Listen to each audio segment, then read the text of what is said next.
चलते हैं बाबा, मेरे संग संग चलते हैं बाबा, मेरे संग संग चलते हैं बाबा, मेरे संग संग चलते हैं बाबा।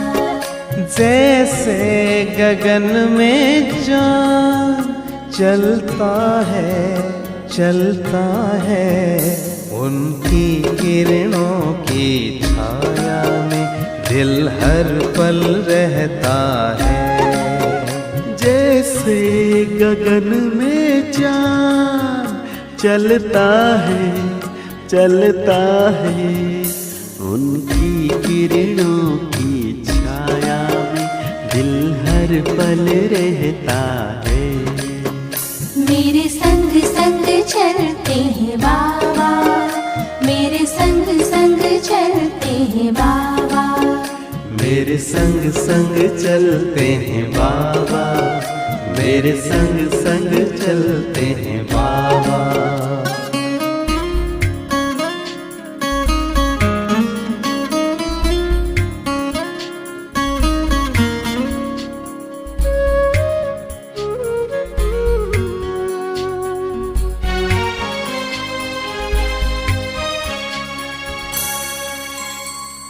देखूं मैं चकोर की तरह, नाचूं मैं ज्यों मोर की तरह, बोलूं मैं कोयल की तरह,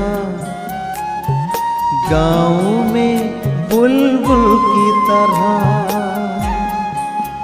मेरा मन बहलाते हैं बाबा, मेरा मन बहलाते हैं बाबा। जैसे सुरों में सरगम। ओम शांति। Good morning. 4 जून 2021 प्रातः मुरली बाप दादा मधुबन। शिव भगवान उवाच। मीठे बच्चे, शिव बाबा और ब्रह्मा बाबा दोनों की मत मशहूर है। तुम्हें दोनों की मत पर चलकर अपना कल्याण करना है। आज का प्रश्न, नंबर 1 ट्रस्टी कौन है और कैसे?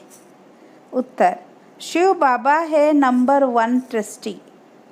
उसमें बिल्कुल आसक्ति नहीं। भक्ति मार्ग में भी तुम उनके अर्थ जो भी दान पुण्य आदि करते हो वह सब इंश्योर हो जाता है, जिसका फल दूसरे जन्म में मिलता है। अभी भी जो बाप के अर्थ अपना सब कुछ इंश्योर करते, उनका पूरा रिटर्न बाप देता है। क्योंकि बाबा कहते, मैं खुद तो सुख भोगता नहीं, मैं तुम्हारा लेकर क्या करूँगा। गीत दर पर आए हैं कसम लेके। ओम शांति। मीठे मीठे सिकीलधे बच्चों ने गीत सुना। बच्चे उनको कहा जाता है जो बाप के बनते हैं। बाप ने समझाया है, यह है अंतिम मर्जीवा जन्म, जीते जी बाप का बनना है। यह तो बच्चे जानते हैं। श्रीमत गाई हुई है। श्रीमत भगवान उवाच। गीता में कृष्ण का नाम डाल दिया है, परंतु है शिव बाबा, उनके बाद ब्रह्मा, फिर कृष्ण। श्रीमत कृष्ण की नहीं कहेंगे। श्रेष्ठ से श्रेष्ठ हमारा बाप है। पतित पावन कृष्ण अथवा राधे आदि को नहीं कहेंगे। वह दैवी गुण वाले मनुष्य हैं। मनुष्यों को पतित पावन नहीं कहा जाता। सतयुग में ऐसे नहीं कहेंगे, पतित पावन आओ। पतितों को पावन बनाने वाला एक ही बाप है, जिसकी श्रीमत पर तुम चल रहे हो। प्रजापिता ब्रह्मा की मत मशहूर है, श्रीमत भी मशहूर है, परंतु उनमें भूल कर देते हैं जो बाप के बदले कृष्ण का नाम डाल दिया है। सब धर्म वालों का तो एक ही बाप है।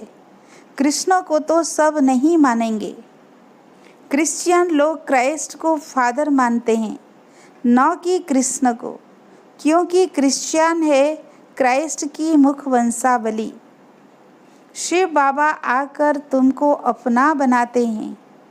कहते हैं सिर हथेली पर रख बाप के बने हैं, उनके डायरेक्शन पर चलना पड़े।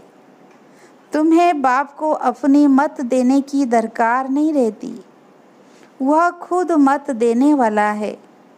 यह तो सब बच्चे हैं, शिव बाबा नामी ग्रामी है। वह जो मत देंगे, जो कुछ करेंगे, राइट। इस ब्रह्मा को भी मत देते हैं कि यह करो। तुम्हारा कनेक्शन ही शिव बाबा से है। कोई का भी अवगुण नहीं देखना है, श्रीमत पर चलना है। शिव बाबा तो है निराकार, उनका यह घर तो है नहीं। तुम यहाँ पुराने घर में रहते हो, फिर स्वर्ग में जाकर अपने घर में रहेंगे। शिव बाबा कहते हैं मैं तो नहीं रहूँगा, मैं तो इस समय थोड़े टाइम के लिए आता हूँ। तुम हो सच्चे सच्चे रूहानी सल्वेशन आर्मी। सुप्रीम रूह डायरेक्शन दे रहे हैं, हूबहू ड्रामा प्लान अनुसार कल्प पहले माफिक। कल्प कल्प जो डायरेक्शन देते होंगे वही देते हैं। रात दिन गुह्य सुनाते रहते हैं, नया कोई यह समझ न सके। भल कोई 35-40 बरस से रहते हैं, परंतु बहुत है जो इन गंभीर बातों को समझते नहीं है। बाबा तो रोज़ नया सुनाते रहते हैं। कराची से लेकर मुरली निकलती आई है। पहले बाबा मुरली चलाते नहीं थे, रात को 2 बजे उठकर 10-15 पेज लिखते थे। बाबा लिखवाते थे, फिर उनकी कापियाँ निकलती थी। भक्ति मार्ग में शास्त्र आदि के कागज़ संभालते थे। दिन प्रतिदिन बड़ी बड़ी किताबें बनाते आते हैं, कितने बायोग्राफी बनाते जाते हैं, वह फिर पढ़कर रखते हैं। तुम तो मुरली पढ़कर फेंक देते हो, नहीं तो यह वर्शंस रखने चाहिए हमेशा के लिए, परंतु नहीं जानते हैं कि यह सब विनाश हो जाएंगे। चित्र आदि जो भी तुम बनाते हो थोड़े समय के लिए, फिर यह दब जाएंगे, फिर वहाँ न शास्त्र न चित्र आदि कुछ भी नहीं रहते हैं। फिर यह जो कुछ चल रहा है कल्प बाद भी होगा। शास्त्र आदि फिर द्वापर से शुरू होंगे। ग्रंथ भी आगे तो हाथ से लिखा हुआ बहुत छोटा था, अब बड़ा बनाया है। दिन प्रतिदिन बड़ा बनाते जाएंगे। नहीं तो शिव बाबा की जीवन कहानी कितनी लिखनी चाहिए। अभी तुम बच्चे समझते हो, परम पिता परमात्मा की जीवन कहानी हम जानते हैं। बाप बैठ समझाते हैं। मैं भक्ति मार्ग में क्या करता हूँ? भक्ति मार्ग में भी इंश्योरेंस करता हूँ। ईश्वर अर्थ दान पुण्य करते हैं ना, कहते हैं इसने दान पुण्य किया है। ईश्वर अर्थ, ईश्वर ने बड़े घर में जन्म दिया है। भक्ति मार्ग में धर्मात्मा बहुत होते हैं। ईश्वर अर्थ श्री कृष्ण अर्थ दान पुण्य करते हैं। तो फिर बाप समझाते हैं मैं बच्चों को दूसरे जन्म में अल्पकाल के लिए फल देता आया हूँ।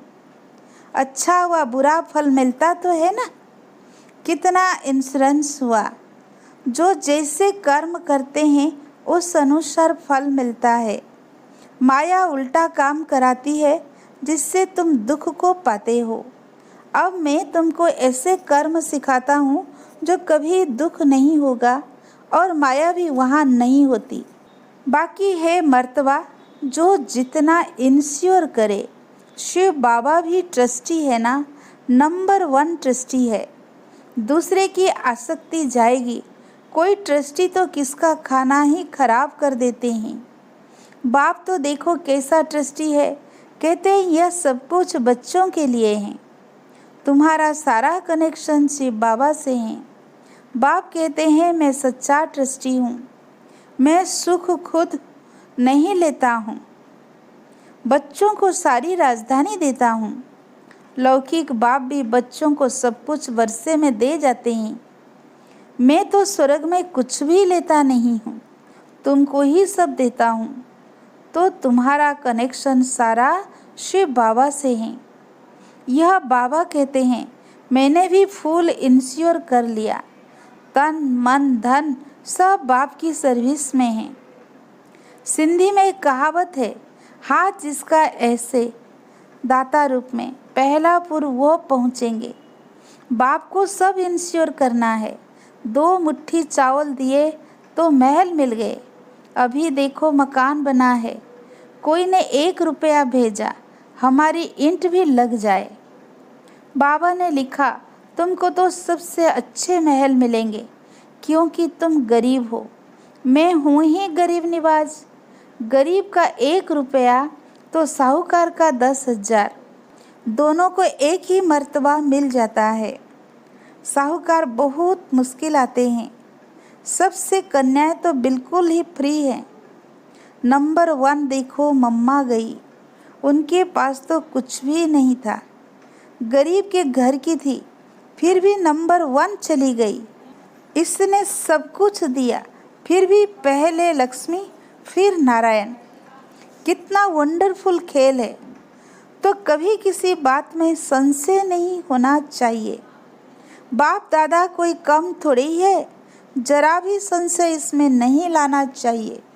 बहुत मीठा भी बनना है, कदम कदम पर श्रीमत लेनी है, नहीं तो माया बहुत नुकसान करा देती है। बच्चों को कितने डायरेक्शन देने पड़ते हैं। बाबा कहते हैं पूरा समाचार लिखो। बाबा हर प्रकार की संभाल करेंगे। बाबा को बहुत ख्याल रहता है कहाँ यह बच्चा चढ़ जाए। पढ़ाई पर पूरा अटेंशन चाहिए। हम है most beloved God fatherly student. भगवान उवाच भी लिखा हुआ है, परंतु कृष्ण का नाम डाल दिया है। कृष्ण तो सभी मनुष्यों से ऊंचते ऊंच ठहरा ना, फास्ट फ्रेंड्स है। कृष्ण का नाम देते हैं, नारायण का क्यों नहीं। कृष्ण है बालक, छोटेपन में बालक सतो प्रधान होता है, फिर बचपन से युवा, फिर वृद्ध अवस्था आती है। बच्चों की ही महिमा करते हैं क्योंकि पवित्र है ना। बालक ब्रह्म ज्ञानी समान कहते हैं। बच्चे से कोई पाप नहीं होता है। तो कृष्ण भी छोटा बच्चा होने के कारण उनका बर्थडे मनाते हैं। फिर भी कृष्ण को द्वापर में दिखा दिया है। यह सब बाप बैठ समझाते हैं। सिवाय तुम ब्राह्मणों के दुनिया में ऐसा कोई नहीं होगा जिसे यह सब बातें पता हो। ब्राह्मण है उत्तम, तुम ब्राह्मण हो ईश्वरीय संतान। सतयुग में ईश्वरीय संतान नहीं कहेंगे। ईश्वर से जरूर स्वर्ग की प्राप्ति होगी। यह है तुम्हारा अति दुर्लभ अमूल्य जीवन। सबका तो हो नहीं सकता। यह ड्रामा ऐसा बना हुआ है, कल्प पहले जिन्होंने पढ़ा वह पढ़ रहे हैं। भगवान ने जरूर भगवान भगवती पैदा किए, परंतु भगवान भगवती कह नहीं सकते। God is one. निराकार की महिमा है, साकार की थोड़ी महिमा होती है। इन लक्ष्मी नारायण को निराकार ने ऐसा बनाया। अब राजयोग सीख रहे हैं। राजा की स्थापन हुई तो उस समय विनाश भी हुआ। बाप जरूर स्वर्ग का वर्षा देंगे। अब तो है संगम की बात। शिव बाबा आते हैं तब खेल पूरा होता है, फिर कृष्ण का जन्म होता है। मनुष्य तो बेचारे मूंझ गए हैं, तब तो बाप आकर समझाते हैं। परम पिता परमात्मा ब्रह्मा द्वारा सब शास्त्रों का सार बताते हैं। अभी तुम जैसे मास्टर नॉलेजफुल हो गए हो। आत्मा की ही महिमा है। ज्ञान का सागर, आनंद का सागर, ब्लिसफुल, यह बाप की महिमा है। बाप कहते हैं यह भारत तो सबसे बड़ा तीर्थ स्थान है, परंतु कृष्ण का नाम डालने से सारी महिमा गुम कर दी है। नहीं तो सभी शिव के मंदिर में फूल चढ़ाते। सबका सद्गति दाता वह एक है। आधा कल्प तुम प्रारब्ध भोग फिर नीचे आते हो। सबको तमो प्रधान बनना ही है। अब बाप कहते हैं तुम बच्चों के लिए नई दुनिया स्थापन कर रहा हूँ। इसमें खुद नहीं आता, सब कुछ तुम बच्चों के लिए है। साफ बात है, मनुष्य तो अपने लिए करते हैं, फिर कहते हैं कि हम निष्काम करते हैं, परंतु निष्काम तो कोई कर न सके। हर चीज का फल जरूर मिलता है। मैं तो तुम बच्चों को अविनाशी ज्ञान रत्न देता हूँ, तुम्हारे लिए ही बैकुंठ लाया हूँ। बच्चों को सॉवरेनिटी का सोवेनियर देते हैं, तो वो लेने लिए ऐसा लायक बनना चाहिए। स्वर्ग का मालिक बनना है। हथेली पर बहिष्ठ मिलता है, सेकेंड में जीवन मुक्ति अथवा सेकेंड में बादशाही। दिव्य दृष्टिदाता शिव बाबा है, सेकेंड में बैकुंठ में ले जाते हैं। इस बाबा के हाथ में कुछ भी चाबी नहीं है। बाबा कहते हैं मैं तुम बच्चों को राजा ही देता हूँ, मैं नहीं करता हूँ। फिर जब तुम भक्ति मार्ग में जाएंगे तब तुमको दिव्य दृष्टि से बहलाना पड़ेगा। कितना अच्छी रीति बाबा समझाते हैं। ऐसा बाबा कल्प कल्प कल्प के संगम युगे एक ही बार आते हैं। बनी बनाई बन रही, अब कुछ बनी नहीं। जो कुछ होता है ड्रामा में नोंद है, उसको साक्षी होकर देखो। बाबा बहुत अच्छी रीति समझाते हैं। बच्चे, मैं तुम्हारा इंश्योरेंस मैग्नेट हूँ, तुम्हारी एक पाई भी नहीं गंवाता हूँ। कौड़ी से तुमको हीरे तुल्य बनाता हूँ। यह सब श्री बाबा करते हैं। इनके द्वारा करण करावन हार है। निराकार निरहंकारी वह है। गॉड फादर कैसे बैठ पढ़ाते हैं इनके द्वारा। ऐसे नहीं कहते चरणों में पढ़ो। बाप ओबीडियंट सर्वेंट है। बाप कहते हैं जिनको मालिक बनाया वह सुख भोग भोग कर अभी दुखी हुए हैं। सुख भी बहुत मिलता है, इतना सुख कोई धर्म को नहीं मिलता है। ऐसे नहीं कह सकते कि भारतवासियों को क्यों, औरों ने क्या किया। अरे इतने ढेर मनुष्य है, सब तो नहीं आ सकते हैं। यह ड्रामा बना हुआ है। भारत में ही आदि सनातन देवी देवता धर्म था। भगवान ने आकर सहज राजयोग सिखाया था। बाप कहते हैं मैं फिर से आया हुआ हूँ। तुम भी जानते हो 84 जन्मों का पाठ बजाया, अब फिर से हम घर जाते हैं। यह बहुत पुराना चोला हो गया है, सर्प का मिसाल। सन्यासी लोग फिर कहते हैं आत्मा सो परमात्मा में लीन हो जाती है। ऐसी अवस्था में रहते रहते फिर शरीर छोड़ देते, परंतु ब्रह्म में लीन तो कोई होता नहीं है। उनमें भी कोई कोई बहुत तीखे होते हैं, शांति में बैठकर शरीर छोड़ चले जाते हैं, तो उनका वायुमंडल में 2-3 दिन तक सन्नाटा हो जाता है। तो तुम जानते हो कि ये पुराना शरीर छोड़ बाबा के पास जाते हैं। ब्रह्मा तो बाबा नहीं, यह उन विचारों का भ्रम है। ब्रह्म तो बाबा नहीं, यह उन विचारों का भ्रम है। अच्छा, मीठे मीठे सिकीलधे बच्चों प्रति माता पिता बाप दादा का याद प्यार और गुड मॉर्निंग। रूहानी बाप की रूहानी बच्चों को नमस्ते। हम रूहानी बच्चों की रूहानी बाप दादा को याद प्यार गुड मॉर्निंग नमस्ते नमस्ते। धारणा के लिए मुख्य सार। फर्स्ट पॉइंट, इस ड्रामा की हर सीन साक्षी होकर देखना है, क्योंकि बनी बनाई बन रही। कभी किसी बात में संशय नहीं उठाना है। सेकंड पॉइंट, बाप इंश्योरेंस मैग्नेट है, इसलिए तन मन धन बाप की सर्विस में सफल कर अपना भविष्य बनाना है। बाप से पूरा पूरा कनेक्शन रखना है, पूरा समाचार देना है। आज का वरदान, कम शब्दों द्वारा ज्ञान के सर्व राजों को स्पष्ट करने वाले यथार्थ और शक्तिशाली भव। कोई भी चीज़ जितनी अधिक शक्तिशाली होती है उतनी उसकी क्वांटिटी कम होती है। ऐसे ही जब आप अपनी निर्वाण स्थिति में स्थित हो वाणी में आएंगे तो शब्द कम लेकिन यथार्थ और शक्तिशाली होंगे। एक शब्द में हजारों शब्दों का रहस्य समाया हुआ होगा, जिससे व्यर्थ वाणी ऑटोमेटिक समाप्त हो जाएगी। एक शब्द से ज्ञान के सर्व राजों को स्पष्ट कर सकेंगे, विस्तार समाप्त हो जाएगा। आज का स्लोगन, दिल से बाबा कहना अर्थात खुशी और शक्ति की प्राप्ति करना। अच्छा, ओम शांति।